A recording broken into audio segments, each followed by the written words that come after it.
dasarnya Bapak Ibu, kesehatan mental itu sesuatu hal yang perlu diperjuangkan. Tidak kita langsung mendapatkan dengan mudah, kita tidak bisa begitu saja, oh ya, oke, saya hari ini sehat mental. Belum tentu nanti ternyata 10 menit kemudian kita tidak mengalami stres, kita tidak mengalami kelelahan dalam berpikir, kita tidak mengalami luka batin. Nah, memang kesehatan mental itu perlu diperjuangkan. Itu kenapa saya hadir pada pagi hari ini. Yang paling penting adalah bagi saya adalah life, mind, body are one system. Jadi kehidupan, pikiran, tubuh merupakan satu sistem Bapak Ibu. Ini adalah yang saya ambil dari satu presak posisi NLP, dasar pendidikan saya. Bila tubuh kita ini lelah, itu terpengaruh kepada pikiran kita, juga berpengaruh kepada pola kehidupan kita, pola rutinitas kita. Yang belum mengenal saya, yang mungkin sudah beberapa kali mengikuti webinar saya, pasti sudah mengenal baik dengan saya. Yang sudah mengikuti konseling, ini ada beberapa klien konseling saya, terima kasih sudah hadir. Saya seorang trainer, happy counselor dari Counseling You dari Kampung Hening, juga seorang writer. Ini buku saya Why I Became Me, You Became You, yang alhamdulillah awal tahun 2021 telah terbit. Nah, Bapak Ibu, sebelum saya masuk ke dalam materi, saya ingin tahu nih, selama dari pagi tadi bangun tidur, Bapak Ibu ini sudah terbentuk emosi apa? Kalau saya emosi semangat nih, semangat karena ingin berjumpa dengan Bapak Ibu. Adakah yang semalam tidak bisa tidur? Adakah yang semalam masih mengerjakan satu tugas, satu pekerjaan di kantor yang dibawa pulang di rumah, kemudian lelah hari ini? Adakah yang hari ini masih memiliki rasa galau? Alhamdulillah di kantor boleh nyambi webinar. Alhamdulillah Bu Megandani, bersyukur sekali. Terima kasih atas kehadirannya dan terima kasih atas on cam-nya. Oke, nah Bapak Ibu, kenapa saya bertanya apakah ada yang tidak bisa tidur tadi malam? Karena kebanyakan klien yang datang ke saya 2 minggu yang lalu itu dipenuhi dengan orang-orang yang tidak bisa tidur. Alhamdulillah bisa tidur nyenyak fresh, alhamdulillah itu satu anugerah, kita bisa tidur nyenyak. Oke, alhamdulillah semuanya bisa tidur ya, berarti ya tadi malam punya kualitas tidur yang bagus. Oke, saya lanjutkan. 2 minggu yang lalu, room counseling online saya dipenuhi orang-orang yang tidak bisa tidur. Yang tidak bisa tidur dalam arti tidak punya kualitas tidur dengan baik. Bisa dikatakan insomnia. Insomnia ini terjadi karena apa? Nah, nanti kita akan bahas kenapa ini bisa terjadi. Dan itu sangat berpengaruh sekali kepada pola asup. Kita bukan bertemu di satu rumah, kita tidak bertemu dengan diri kita sendiri, tapi kita bertemu dengan pasangan kita, bertemu orang tua kita, kalau yang masih berkumpul dengan orang tua, dan kita bertemu dengan anak-anak kita. Itu yang paling penting. Nah, Robert Foster, jadi oke, saya share screen lagi. Nah, Bapak Ibu, Robert Foster menyatakan keinginan untuk bertanggung jawab, kebutuhan untuk mengontrol hidup itu semua orang itu dapat lahir dalam dirinya masing-masing. Lahir dalam dirinya masing-masing, kemudian sudah natural, sudah alami. Dan yang paling penting dalam diri kita adalah kesehatan mental dan kesuksesan kita ini sudah berada dalam kendali kita, Bapak Ibu.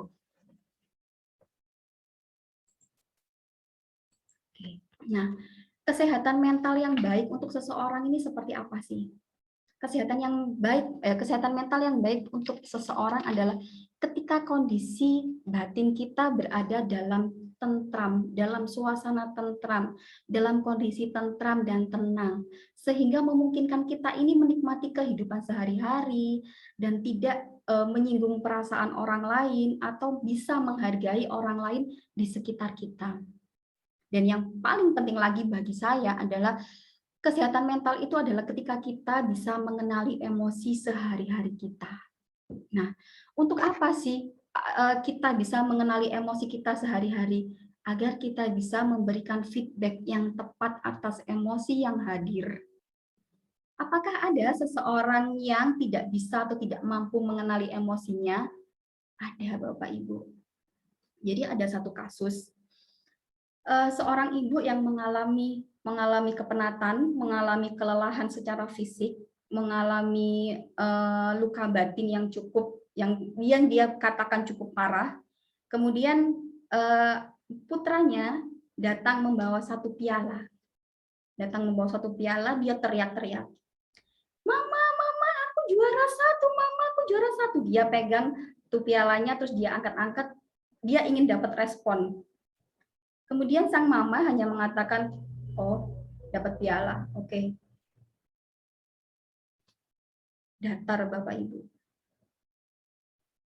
Dan sang mamanya itu juga bingung. Saya bingung, Bu Nuri.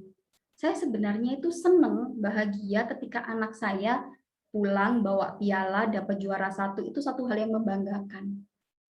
Tapi di situ saya bingung. Saya merasakan di kepala saya, di pikiran saya itu bercampur aduk. Bagaimana apa sih yang harus saya lakukan? Saya mikir dulu, saya berekspresi dulu, atau saya seperti apa? Itu kenapa saya selalu mengatakan kesehatan mental yang paling penting adalah ketika kita bisa mengenali emosi kita, agar kita bisa memberikan feedback yang tepat. Lalu kemudian klien saya terapi, konseling dulu, saya terapi. Alhamdulillah, beliau sekarang sudah jauh-jauh lebih baik. Dan Bapak Ibu, kadang kita sendiri, ketika kita merasa sedih Bapak Ibu, sedih itu kita menangis, kita matanya agak luyuh, urat-urat di sini. Kalau misalnya Bapak Ibu ikut micro expression dari Mbak Poppy Amalia, mungkin Bapak Ibu yang di sini pernah tahu ilmunya, itu semua urat-uratnya akan menurun. Di sini ada guratan, itu semuanya turun, matanya sayup, dadanya, pundaknya di sini, bahunya itu menurun, itu sedih. Tapi ada seseorang yang tidak bisa mengenalinya dan memberikan feedbacknya seperti apa. Dia marah-marah, meledak-ledak, teriak-teriak, menghina semua orang yang ada di depannya, memarahi semua orang yang ada di depannya. Semua orang serba salah. Alhasil apa? Alhasil emosi yang tadinya masih sedih, itu levelnya akan semakin meningkat. Bukan lagi turun, bukan lagi nanti slow down, bukan, tapi dia akan meningkat. Yang terjadi apa, Bapak Ibu? Orang di sekelilingnya itu tidak merasa nyaman dengan kehadirannya. Dan bayangkan Bapak Ibu, yang perilaku itu adalah diri kita. Apa yang terjadi kepada pasangan kita, kepada putra-putri kita, atau kepada rekan kerja kita? Kalau paling mudahnya Bapak Ibu, kalau kita sebagai perempuan, mungkin kita akan disebut, oh mungkin lagi PMS tuh, seperti itu. Tapi itu adalah jauh lebih dari seperti itu, Bapak Ibu ya. Oke, nah sekarang yang saya ingin bahas adalah mental health for parenting zaman now.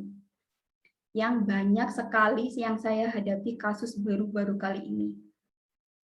Ada yang dari anak remaja, ada yang ibu-ibu, tapi karena saya di ruangan konseling saya ini hanya khusus untuk menangani para wanita, kemarin ada kebetulan satu yang laki-laki, karena saya kurang ngeh dengan namanya saya kira adalah perempuan, dan saya juga tidak melihat dari datanya gendernya, akhirnya saya terima, tapi alhamdulillah si anak ini masih remaja, jadi saya memang di ruangan konseling saya memang khusus wanita, Bapak Ibu. Dan yang saya dapati adalah ini Bapak Ibu, data tren yang saya ambil ini ya, data tren pengguna internet media sosial di Indonesia tahun 2021. Ini yang menjadi penyebab semua wanita, semua ibu, semua istri, atau bahkan remaja putri itu mengalami yang namanya depresi, stres, kelelahan, insomnia, tidak bisa tidur, suka menunda pekerjaan, terlambat ke kantor, terlambat ke kampus. Ini akibatnya. Dan saya mengambil data ini dari Hootsuite Indonesian Digital Report 2021. Akan saya bacakan bagaimana data menyebutnya. Nah, total populasi jumlah penduduk di Indonesia 274,9 juta. Dan pengguna mobile unik pengguna handphonenya ini 345,3 juta. Dalam kalkulasinya 125,6%, Bapak Ibu. Pengguna internet 202,6 juta. 73,7% dari jumlah populasi Indonesia kita. Dan pengguna media sosial yang aktif 170 juta. 61,8%. Wow. Dari sini saja sudah wow, Bapak Ibu ya. Mohon maaf. Yuk kita lanjut. Nah, presentasi pengguna internet yang menggunakan setiap platform media sosial. Nah, peringkat pertama diduduki oleh YouTube. YouTube sebanyak 93,8% dari jumlah populasi di Indonesia kita. Kedua adalah WhatsApp. Ketiga adalah Instagram. Dan yang keempat adalah Facebook. Facebook 85,5%. Orang-orang baru, orang-orang yang baru menginjakkan kaki di media sosial, itu pertama kali yang digunakan adalah Facebook. Nah, lebih mencengangkan lagi Bapak Ibu, waktu mengakses media digital orang Indonesia. Wow. Rata-rata setiap hari menggunakan internet perangkat apapun ini 8 jam 52 menit. Wow. Dan yang kedua adalah setiap hari melihat televisi, broadcast, streaming. Ini sesuai dari permintaan linknya ya Bapak Ibu ya. Ini 2 jam 50 menit. 2 jam 50 menit ya anggap 3 jam ya Bapak Ibu ya. Dan yang ketiga adalah penggunaan media sosial. Ini 3 jam 41 menit setiap hari. Nah, keempat, rata-rata setiap hari waktu menghabiskan mendapatkan musik atau mendengarkan musik adalah 1 jam 30 menit. Dan yang terakhir adalah bermain game selama 1 jam 16 menit. Wow. Ini Bapak Ibu waktu untuk mengakses media digital orang Indonesia.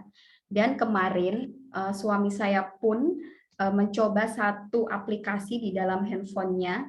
Mulai dari dia jam 8 pagi sampai jam 3. Nah, jam 8, 7, 6, 5, 4, 3. Nah, dia menggunakan waktunya 5 jam untuk mengakses seluruh media sosial Bapak Ibu. Tidak terasa.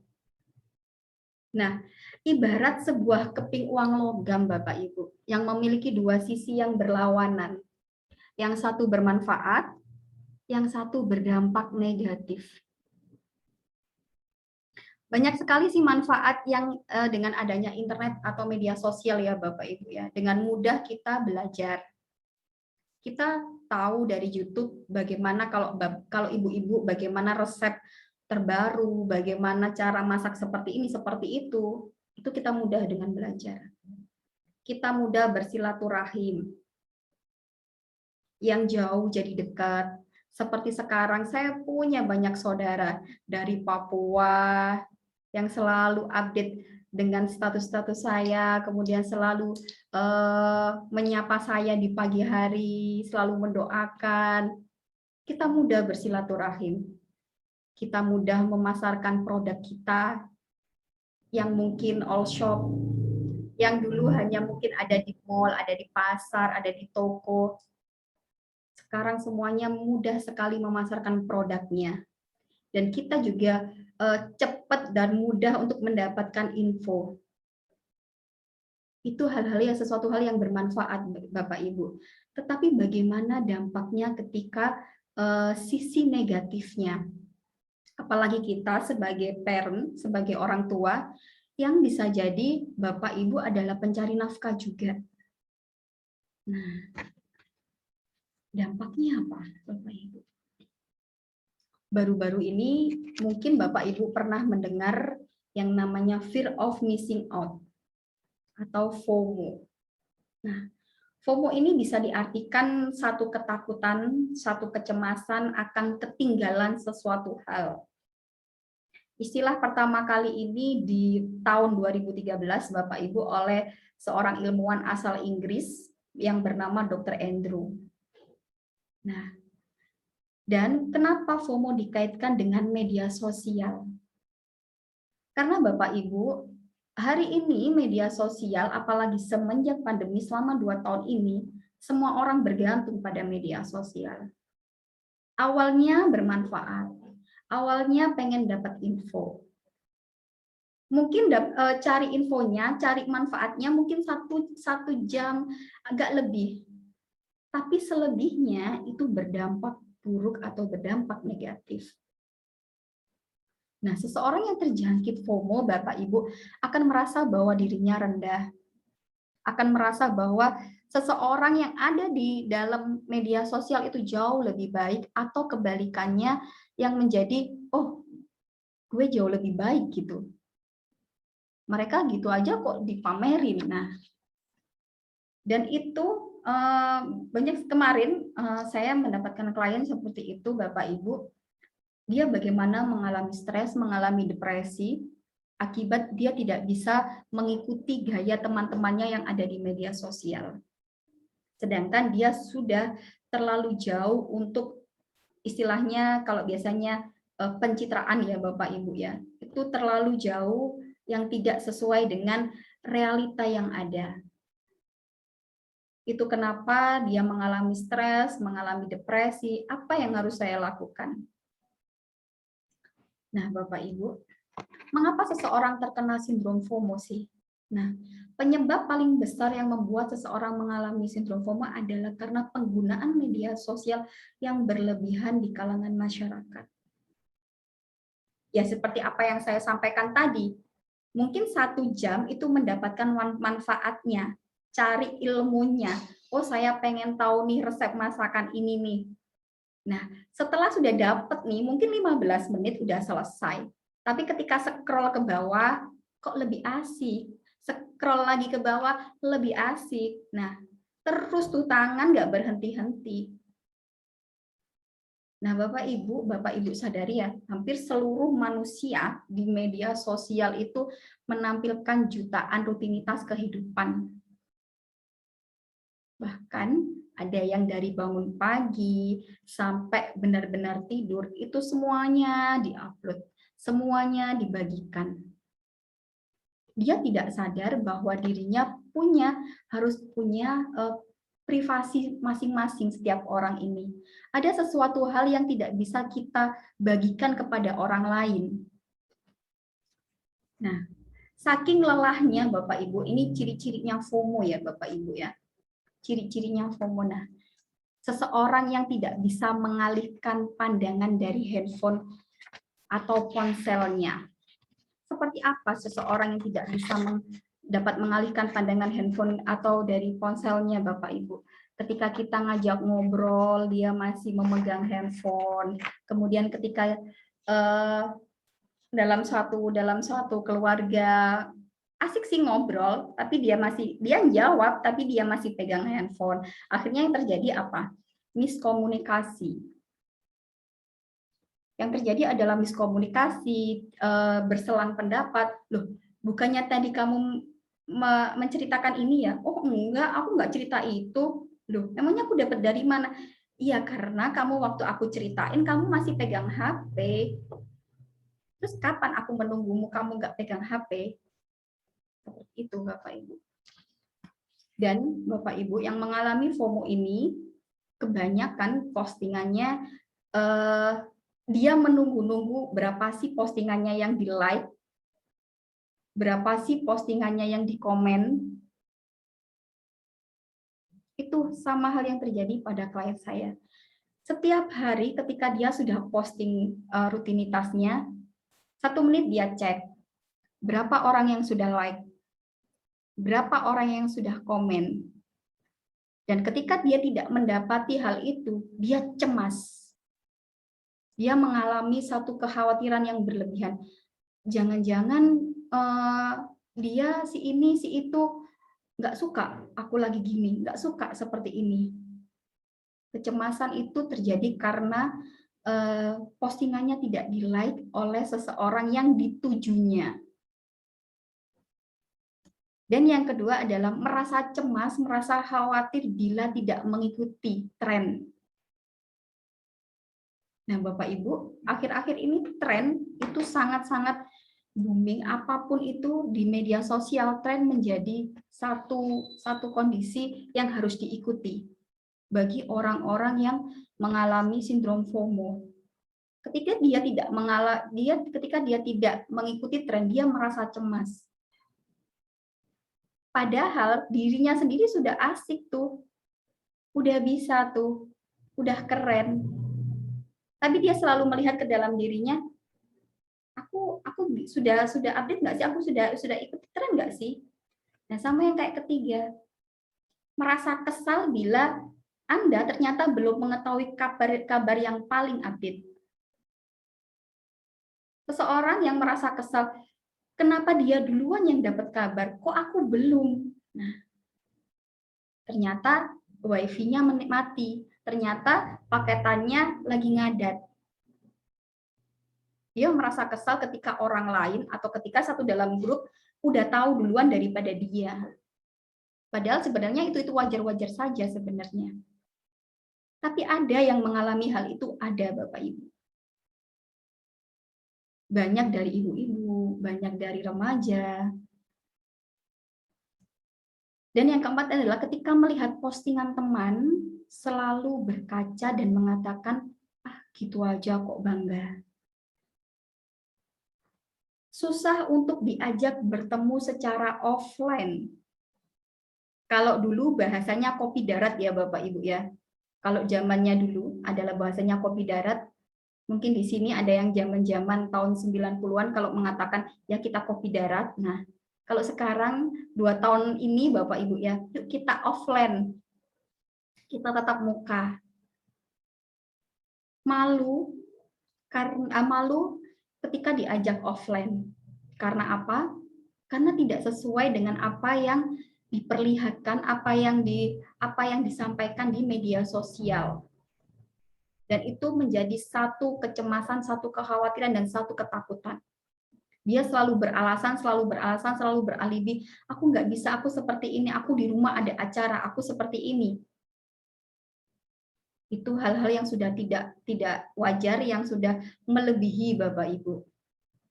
Dan yang kelima adalah kepoin semua jejaring pertemanan dari teman lama yang sudah memang dikenal, bahkan teman baru yang baru saja dikenal di medsos. Dan banyak mengikuti akun gosip. Wow. Tahu semua akan perkembangan dari pertemanan jejaring sosialnya. Dari bagaimana si dia ini punya keluarga, dari bagaimana mulai pertama kali, kalau Bapak Ibu, nah Bapak Ibu nih, mungkin di antara Bapak Ibu, ketika saya mengenal seseorang yang baru dikenal, kemudian dari laman profilnya, kemudian di scroll ke bawah, di berandanya, di scroll sampai ke bawah, sampai paling terupdate yang update terlama. Orang ini ngapain sih? Orang ini kegiatannya apa sih? Itu semua dia tahu. Siapa yang diikuti, bacaannya apa, itu bahkan dia ketahui. Dan sesuatu hal yang mungkin bagi kita, lu ngapain sih? Kamu ngapain sih? Kan bisa ngerjain sesuatu hal daripada kita harus meneliti seseorang yang sebenarnya tidak berdampak dengan kita. Dan itu dilakukan. Apakah ada orang tersebut? Ada Bapak Ibu. Dan yang keenam adalah tiba-tiba melempar ponsel. Nah, ini satu perilaku yang kemarin ketika saya lagi ngobrol dengan satu klien, dia menceritakan satu hal dan perilaku itu sering muncul. tiba-tiba melempar ponsel seketika melihat postingan seseorang yang dianggap rival dan merasa paranoid. Sebenarnya yang dianggap rival ini orang-orang yang baru dikenal di media sosial, Bapak Ibu. Sesuatu hal yang bagi saya sangat mencengangkan ketika kita baru mengenal seseorang di media sosial, kita tidak tahu rumahnya, alamatnya, kita tidak pernah berinteraksi secara nyata, secara real. Kita hanya tahu dia posting sesuatu hal yang mungkin lebih dari kita, kemudian kita anggap dia rival. Ketika dia memosting satu hal, kita menjadi jengkel, kita menjadi marah, dan satu perilaku yang sangat mencengangkan lagi, melempar ponsel saking marahnya. Itu adalah ciri-ciri adalah FOMO, Bapak Ibu. Dan yang ketujuh adalah merasa dirinya paling buruk, paling kurang dengan orang yang berada pada media sosial. Seperti apa yang saya sampaikan tadi, sebenarnya ada kaitannya dengan ingin selalu mengikuti tren, ingin selalu terlihat update. Jadi selalu membandingkan diri. Orang ini kalau sama aku bagusan mana sih orang ini? Si ini update di mana ya ini ya? Aku kok nggak pernah ke sini, tapi aku jadi selalu membandingkan apa yang di dunia media sosial dengan dirinya, dengan kehidupannya. Dan yang ke-8 adalah update seluruh aktivitasnya, kehidupannya. Padahal hanya 1 menit melakukannya. Saya pernah mendengarkan satu cerita, dia hanya ingin menunjukkan kepada seseorang yang ditujunya, Bapak Ibu. Kemudian dia video, dia sambil menangis. Dia video sambil menangis dan itu hanya dilakukan 1 menit. Kemudian dia update. Nah, setelah itu dia ketawa-ketawa katanya. Kemudian baru dia sering dia melakukan seperti itu. Kemudian dia dalam satu waktu, dalam satu ketika, dia hanya terdiam. Apa yang aku lakukan? Ada satu kekosongan jiwa, ada satu kekosongan batin yang sebenarnya itu sudah muncul, tapi tidak dihiraukan, Bapak Ibu. Jadi ketika dia satu mengalami kegalauan, mengalami kebosanan, aku ini lagi ngapain sih sebenarnya? Aku ini cari perhatian itu sama siapa sih? Dan itu menyerang banyak orang, terlebih para wanita. Karena memang yang saya temui karena para wanita, dan saya lebih melihat kalau laki-laki memang berlogika ya Bapak Ibu ya. Wanita lebih banyak terserang FOMO Bapak Ibu. Dan yang 9 adalah mood yang mudah sekali berubah dengan cepat. Seperti tadi yang nomor 6 tiba-tiba melempar ponsel, tiba-tiba setelah menangis tertawa. Mood yang cepat sekali berubah. Mood yang bisa berubah itu boleh dan bagus kalau sangat bermanfaat bagi dirinya. Contoh ketika misalnya kita lagi sedih, oh ada tamu, nggak mungkin dong kita sedih kemudian ada tamu kita tetap menangis. Masuk Pak, silahkan Pak, saya lagi sedih. Tidak mungkin seperti itu. Mood kita bisa kita atur, kita rubah. Tapi mood yang cepat sekali berubah dan berdampak negatif, itu yang berakibat nanti ke dalam diri kita mengalami yang namanya galau, yang namanya kebosanan, atau yang namanya datar dalam hidup atau mati rasa. Dan yang ke-10 adalah sering menunda pekerjaan atau sering menunda tugas. Semua ini dari 1 sampai 10 ini sebenarnya berkaitan Bapak Ibu. Yang awalnya tadi mungkin mencari manfaat dalam 15 menit dia dapat, tapi karena scroll ke bawah, akhirnya dia tunda pekerjaan 1. Oh, sudah jam 11 siang. Oh, sudah jam 12, sudah masuk zuhur. Aduh, kok belum selesai tugas saya. Apa yang terjadi? Yang terjadi akhirnya semua menyalahkan pada dirinya masing-masing dan tidak mau bertumbuh, akhirnya hanya terpaku pada satu hal, yaitu ya sudah, saya masih suka, saya masih senang melihat media sosial, saya masih membutuhkannya istilahnya. Dan Bapak Ibu, dampaknya kalau kita lihat, dampaknya akan mengganggu kesehatan mental. Kenapa? Yang pertama adalah Bapak Ibu, saking lelahnya kita mengamati satu pergerakan gambar, pergerakan suara yang begitu cepat di handphone yang kita pegang ya Bapak Ibu ya. Nah, ini berpengaruh kepada fisik kita. Saat menggunakan handphone, Bapak Ibu mungkin lehernya pasti akan menunduk ke bawah, atau kalau misalnya tiduran pasti dia akan mendangak seperti ini Bapak Ibu ya.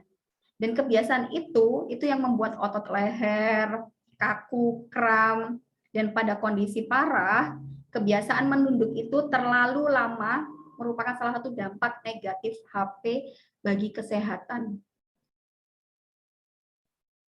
yang menyebabkan nyeri punggung, nyeri bahu, nah, dan insomnia.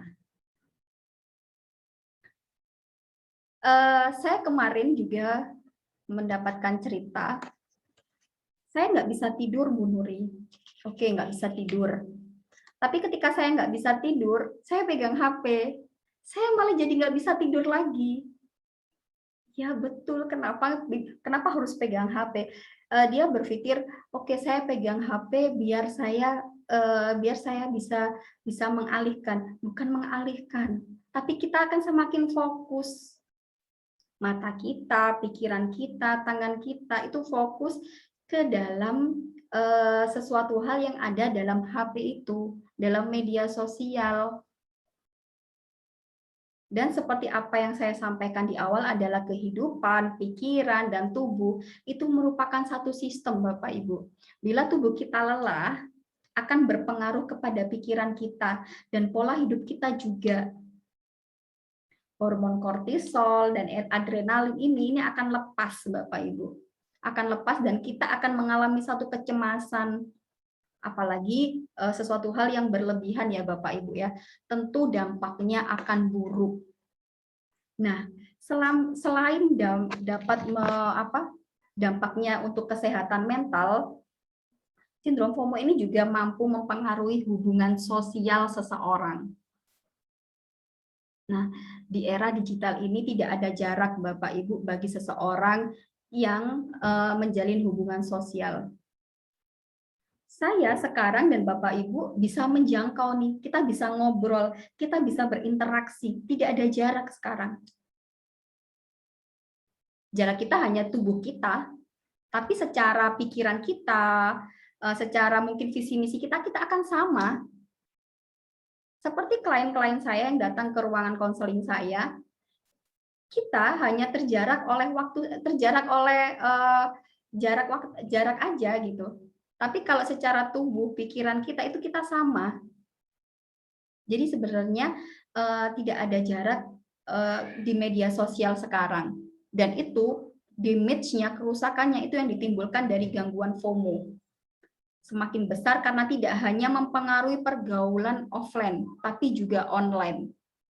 Nah, beberapa contoh perilaku Bapak Ibu ya yang menyebabkan hubungan sosial semakin merenggang. Yang pertama adalah melontarkan kata-kata kasar. Itu sudah jelas. Kita lihat beberapa waktu ini banyak komentar berseliweran yang tidak sepatutnya seseorang itu ucapkan, seseorang itu sampaikan. Itu sudah bertindak di luar norma sosial sebenarnya Bapak Ibu ya. Selain bisa menyakiti hati seseorang, tindakan ini juga bisa menimbulkan penyesalan dalam dirinya. Kita bisa lihat beberapa seseorang yang tiba-tiba mengomentari artis, anaknya artis dikomentarin lah. Yang akhirnya berujung-ujungnya apa? Menyesal, dilaporkan. Itu dampak pada hubungan sosial. Dan kalau pada hubungan real sosialnya itu apa dampaknya? Dia tidak akan suka atau dia tidak menyukai satu interaksi secara real. Mungkin kita bertetanggaan, tapi kita menyampaikan kabar, kita menyampaikan duka cita, kita menyampaikan sesuatu hal yang sebenarnya kita bisa mengetok rumahnya, tapi kita lewat inbox, bukan lewat WhatsApp lagi. WhatsApp mungkin seperti sebuah, kalau dulu zaman dulu SMS ya Bapak Ibu ya, tidak lagi WhatsApp tapi di inbox atau di DM. Yang sebenarnya kita bisa ngetok pintu loh. Dan kita bisa tanya, halo apa kabarmu hari ini? Itulah dampak buruk pada hubungan sosial realnya Bapak Ibu. Saya katakan hubungan sosial, ada hubungan sosial real, ada yang tidak real seperti itu. Nah, dan yang paling bagi saya, dan ini yang nomor 3 adalah gangguan finansial. Stroke for stroke. Ini adalah kata-kata saya sendiri, stroke for stroke. Nah, stroke for stroke ini apa Bapak Ibu? Terberat gangguan pada sindrom FOMO ini adalah yang nomor 3 adalah salah satunya gangguan finansial. Kenapa? Banyak orang terdampaknya FOMO ini kenapa? Karena seringkali membeli kebutuhan, membeli barang yang tidak penting atau yang tidak sesuai dengan sebenarnya apa yang dibutuhkan seperti itu. Parahnya hal tersebut bahkan sering dilakukan hanya karena ingin mendapatkan pengakuan dari lingkungan sekitarnya. Dan yang membuat seseorang tergelincir dengan hutang online sebagai pemenuhan kebutuhan nafsu hedon, gaya hidup hura-hura. Seperti tadi ciri-cirinya, pengen selalu dilihat update, pengen selalu dilihat, selalu tren, selalu mengikuti tren, nggak ketinggalan zaman. Padahal sebenarnya dia punya tasnya banyak, tapi dia masih bisa beli, dan beli dengan ukuran yang sama, dengan merek yang sama, dan dengan warna yang sama. Itu sesuatu hal yang bagi orang normal, lu ngapain sih? Kamu ngapain sih beli seperti itu? Tapi bagi dia, ya nggak apa-apa dong, wajar dong. Kan yang satunya kan ada lecetnya. Kalau aku nanti misalnya pas di foto, kelihatan lecetnya gimana coba? Sebenarnya bagi orang normal, perilaku orang-orang yang terjangkit FOMO itu sebenarnya sudah tidak masuk akal seperti itu Bapak Ibu. Apalagi yang nomor 3 ini, gangguan finansialnya. Membeli kosmetik yang terlihat wah, dipakai para artis ya Bapak Ibu ya, dan hasilnya yang memukau mungkin karena editing, namun ketika dipakai sendiri dengan tekstur wajahnya yang setiap orang itu berbeda-beda, itu akan memperburuk kesehatan wajahnya. Dan ternyata kosmetik itu dibeli dengan hutang online. Nah, ada lagi yang saat Lebaran. Saat Lebaran banyak sekali all shop memposting baju hari raya Sarimbit. Aduh, aku pengen ikut tren nih. Aduh, tetanggaku nih. Aduh, semua orang lagi pada foto semuanya Sarimbit bagus-bagus, tergiur lah. Padahal dia tidak melihat berapa sih pendapatannya, berapa sih finansial yang harus sepatutnya sewajarnya ketika dia harus berbelanja. Dan ternyata semuanya didapat dari hutang. Karena sekarang hutang juga sangat dimudahkan di online itu Bapak Ibu. Dan ketika saat tagihan datang, terkenalah yang namanya stroke for stroke. Apa itu stroke for stroke? Kondisi wajah, lengan, tungkai itu kaget melihat stroke tagihan. Itu yang namanya bagi saya adalah stroke for stroke. Dan ketika yang nomor 3 ini sudah terjadi, Yang terjadi apa Bapak Ibu? Ya kena satunya, ya kena yang nomor 2, dampak kesehatan mentalnya, dan membawa dampak buruk pada hubungan apa? Hubungan pribadinya dengan pasangannya, dengan anaknya. Dan gimana kalau ibu dan ayah ini kena sindrom FOMO? Sedangkan dia harus setiap hari kita hadir di sini, Bapak Ibu. Bapak Ibu yang hadir di sini di rumah tidak hidup sendiri. Tidak hidup dengan sesuatu hal yang ada di media sosial. Ibu yang ada di sini, Bapak Ibu yang hadir di sini, semuanya real. Real dengan kehidupan dengan pasangannya, dengan suami istrinya, dengan putra-putrinya, dengan orang tuanya, dengan tetangganya. Nah, ketika seseorang berperan menjadi orang tua, maka itu akan berdampak besar kepada pola asuh yang diberikan.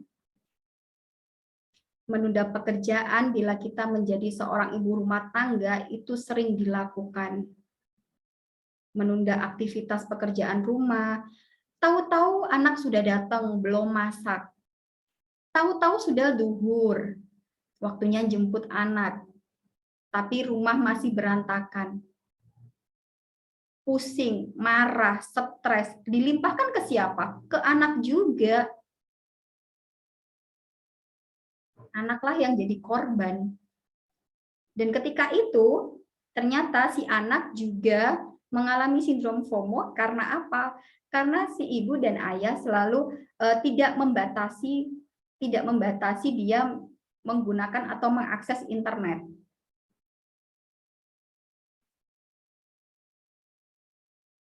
Dan seorang ibu yang juga ibu rumah tangga yang juga bekerja, maka akan lebih memiliki kelelahan karena tidak fokus dan sering menunda pekerjaan. Pada ujung-ujungnya juga menyebabkan stres.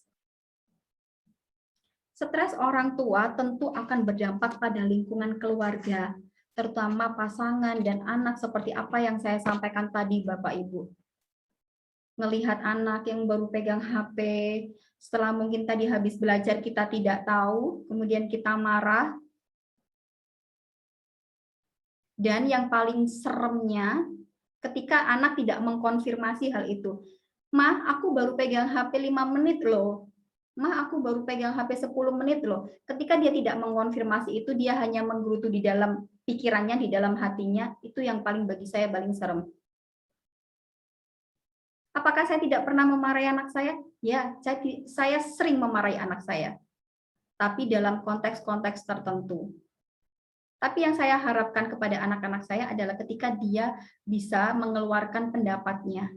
Ketika dia bisa menjawab, misal saya marah, "Kamu kok pegang HP terus? Aku baru 10 menit kok Ma pegang HP. Ini juga pegang HP lagi ngerjain tugas." Oke. Yang paling serem adalah ketika anak-anak kita memendam sesuatu hal yang sebenarnya dia bisa ungkapkan. Ketika anak-anak kita menggerutu di dalam pikirannya sendiri. "Ah, si ayah, aku baru pegang 5 menit aja sudah dimarahi. Ayah mulai dari pagi sampai malam pegang HP terus." Dan ternyata si anak juga punya media sosial yang sering dia update. Saya punya kasus seperti itu, Bapak Ibu. Ketika putra-putrinya pegang HP dan punya media sosial, ada persitegangan antara ibu dan ayah dan seorang anak yang mereka itu satu rumah, tapi marahnya, bertengkarnya ada di kolom komentar anaknya, status anaknya di media sosial. Itu yang baru-baru kali ini saya selesaikan. Jadi si ibu dan ayah ini punya putri sematawayang.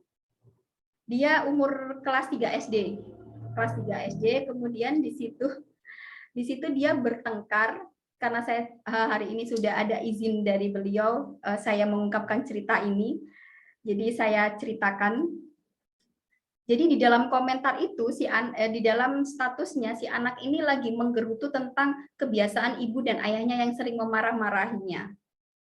Dan kemudian dia tanya, "Hai guys, apakah kalian ada yang sama denganku?" Nah, hadirlah di situ ibu dan ayahnya. Padahal ibu dan ayahnya ada di kamar sebelah dan si anak juga ada di kamar sebelahnya. Tapi jadi pertengkaran di situ, itu di pertengkaran di kolom komentar. Dan disaksikan seluruh yang menjadi pertemanan jejaringnya. Dan ketika dia sadar, si ibu dan ayah ini sadar, kita kok jadi seperti ini?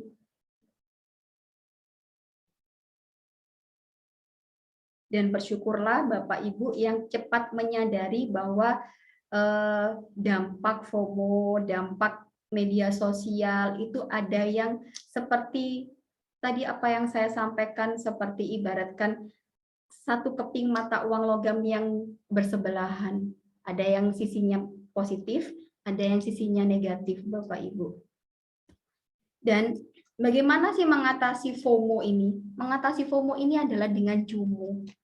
Ini adalah istilah Bapak Ibu. Istilah JOMO ini juga tercetuskan di tahun 2013 juga, namanya joy of missing out. Bisa diartikan bagaimana perasaan tidak peduli, perasaan bebas, terserah karena tidak melakukan atau tidak mengikuti tren. Tidak mengikuti tren bukan berarti kudet, bukan berarti kurang update, bukan. Dan FOMO ini Bapak Ibu, kita bisa berhasil menikmati joy of missing out ini tidak harus melakukan apapun yang diperlukan oleh media sosial kita. Mereka bisa melakukan perjalanan keliling dunia, bisa berekreasi, bisa berpiknik, bisa makan dengan tenang tanpa mengunggah satu foto pun. Ya boleh sih kita foto, boleh kita bersuah foto karena untuk apa? Untuk sebagai dokumentasi kita, oh kita pernah loh tahun ini jam sekian, kita pernah makan di sini. Itu boleh sekali. Dan hal-hal yang perlu kita syukuri kita abadikan. Tapi kita tidak punya kewajiban untuk membagikannya kepada orang lain. Kita tidak merasakan cemas bahwa kita tidak pernah ke sana. Seperti orang yang mungkin tahun biasanya Desember Bapak Ibu ya, Desember ketika orang semuanya berduyun-duyun, ayo kita piknik ke sini, piknik ke sini, piknik ke sini. Semua tempat wisata penuh, semua pada jebret-jebret foto, dan ketika ada seseorang nih atau diri kita yang kita lagi sibuk entah pekerjaan atau sibuk acara keluarga, kita hanya bersilaturahim ke rumah saudara-saudara. Dan ketika kita tidak mengikuti mereka, adakah perasaan Bapak Ibu yang kok kita sendiri ya yang nggak jalan-jalan, aduh orang lain jalan-jalan, aku sendiri yang nggak jalan-jalan. Nah, ketika perasaan cemas itu hadir, ketika perasaan malu itu hadir, sudah tidak wajar Bapak Ibu. Orang yang berhasil menikmati JOMO atau joy of missing out ini sebenarnya memiliki kecerdasan emosional yang tidak biasa Bapak Ibu. Karena di tengah dunia hiruk pikuknya yang serba semuanya diupload, dia memiliki satu komitmen, satu prinsip, ini hanya untuk kepribadianku, ini hanya untuk pribadiku, hanya untuk kalangan sendiri. Tidak semua orang harus tahu kehidupanku. Seperti itu Bapak Ibu. Nah, caranya gimana sih menikmati joy of missing out? Yuk, kita caranya bagaimana? Nah, yang pertama adalah menghargai waktu. Sebisa mungkin Bapak Ibu membuat jadwal dan prioritas apa sih yang penting dilakukan dan apa sih yang nggak penting dilakukan. Jika ada proyek yang paling penting, itu di list paling atas. Tuliskan sebagai prioritas utama dan disimpan, boleh disimpan di ponsel hanya untuk sebagai pengingat atau alarm. Ketika mengerjakan tugas, mengerjakan pekerjaan, jadi ibu, jadi ayah. Dan ketika kita bisa menghargai waktu, kita bisa menyelesaikan tugas ini, itu ada hormon yang namanya dopamin, ini akan meningkat Bapak Ibu. Hormon dopamin ini kita akan merasakan bahagia, merasakan lepas karena apa? Karena tugas kita selesai. Kita tidak menunda pekerjaan. Yang kedua adalah menikmati diri sendiri. Sadari penuh. Dengarkan apa yang sedang dirasakan diri sendiri, ini apa sih yang sedang dirasakan saya ini. Jika merasa hari ini berjalan tidak baik-baik saja, itu boleh Bapak Ibu, itu wajar. Seperti apa yang saya sampaikan di awal, bahwa kesehatan mental itu sesuatu hal yang kita perjuangkan. Kalau seandainya 10 menit lagi kita sedang tidak baik-baik saja karena ada berita duka, karena ada sesuatu hal yang tidak nyaman, itu boleh, itu wajar. Tapi tidak perlu kita membagikannya kepada orang lain. Menikmati diri sendiri, sadari penuh emosi apa yang hadir, kita memanjakan diri, kita bersantai. Kalaupun ada berita baik, berikan waktu diri sendiri itu untuk menikmatinya. Dan ini adalah ketika dalam diri kita bisa melakukan ini, kita menikmati diri kita sendiri, ada hormon yang namanya serotonin. Serotonin ini adalah hormon juga hormon untuk meningkatkan kebahagiaan kita. Bila kita mampu menyadari diri sendiri, sadar penuh, hadir penuh, maka serotonin ini akan meningkat, Bapak Ibu. Berdoa, yoga, meditasi, itu bagian dari menikmati diri sendiri. Dan yang ketiga adalah tidak mengakses media sosial. Nah, Bapak Ibu coba kurangi untuk mengakses media sosial dengan tidak mengikuti orang yang memancing rasa FOMO atau memunculkan emosi negatif. Kadang ya Bapak Ibu ya, saya tuh heran gitu ya. Banyak orang yang mungkin yang beberapa tahun lalu ketika Pilpres Bapak Ibu ya, ada yang kubu bersebelahan, kemudian ada artis yang mendukung satu paslon, yang satunya mendukung paslon, dan banyak orang yang saya lihat itu mengikuti seseorang yang tidak disukainya. Seorang artis yang tidak disukainya hanya untuk menghujatnya, hanya untuk berkomentar di kolom komentarnya. Itu yang membuat sindrom FOMO. Nah, Bapak Ibu, ketika kita tidak bisa mengakses media, bukan tidak bisa, maksudnya mengurangi mengakses media sosial, itu kita menurunkan yang namanya endorfin. Endorfin dalam tubuh kita ini akan turun, Bapak Ibu. Kita akan jadi rileks, kita akan jadi ya udah, kita akan jadi nyaman gitu. Dan yang keempat adalah say to no. Say to no, tidak semua hal yang Bapak Ibu ini harus diikuti. Katakan tidak semua hal untuk, misal contoh, nah belanja online, kita tergiur satu hal yang sebenarnya kita punya nih, ada di rumah, sudah ada di rumah, sudah bermanfaat, sudah punya semua, hanya mungkin beda warna. Kita katakan tidak sebagai pengurangan kita untuk pemenuhan nafsu hedon kita, Bapak Ibu. Dan bisa jadi kita mengatakan, oke, mungkin nanti besok kalau barangku ini sudah buruk, sudah jelek, baru aku akan beli lagi. Mungkin tidak akan mengatakan no, tapi mengatakan di kemudian hari. Seperti itu, Bapak Ibu. Dan yang kelima adalah jangan terburu-buru. Di tengah dunia yang sedang begitu sibuk Bapak Ibu dan bergerak dengan cepat di media sosial, coba Bapak Ibu ini ambil jeda dengan tidak terburu-buru, tidak melakukannya dengan terburu-buru. Nikmati saat sepi, kemudian berpikir sebelum berbicara, berpikir sebelum mengetik. Bahkan menikmati kemacetan Bapak Ibu itu sebagai momen refleksi. Slowing down bisa meningkatkan kreativitas seseorang, bisa menjadi lebih produktif. Jadi semua hal itu tidak bisa dikerjakan dengan terburu-buru. Dan yang keenam adalah nikmati pengalaman yang sesungguhnya. Bapak Ibu tinggalkan interaksi dan pengalaman semu di media sosial. Dan nikmatilah pengalaman yang sesungguhnya, yang real. Realnya apa sih? Ya yang ada di dalam dunia nyata kita. Ada pasangan kita, ada orang tua kita, ada lingkungan kita. Kita nikmati pengalaman yang real, pengalaman yang sesungguhnya, Bapak Ibu. Nah, Menjadi seseorang yang, coba Bapak Ibu, lihat ketawanya bocah kecil ini. Begitu lepas sekali, menjadi bahagia, be happy, hadir penuh, sadar penuh, nikmati kehidupan ini dengan real. Life, mind, and body are one system. Kehidupan, tubuh, pikiran ini adalah satu sistem, Bapak Ibu. Satu-satunya hal yang paling melelahkan daripada memiliki penyakit mental adalah berpura-pura tidak memilikinya, berpura-pura bahagia di media sosial.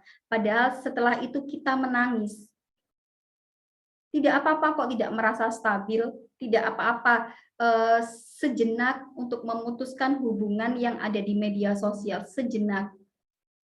Tidak apa-apa bersembunyi, tidak apa-apa. Karena memang kita sedang tidak baik-baik saja. Tidak apa-apa kok butuh bantuan, itu tidak apa-apa. Dan penyakit mental itu bukanlah kegagalan pribadi. Yang selalu saya dengungkan adalah penyakit, ya, kesehatan mental adalah sesuatu hal yang memang perlu kita perjuangkan, Bapak Ibu. Oke, terima kasih. Nah, Oke, luar biasa pemaparannya Bu Nuri. Jadi memang banyak sekali ya di antara kita yang mungkin sadar atau tidak sadar terkena sindrom FOMO ini. Dan tadi sudah dipaparkan untuk solusinya adalah dengan mengaktifkan JOMO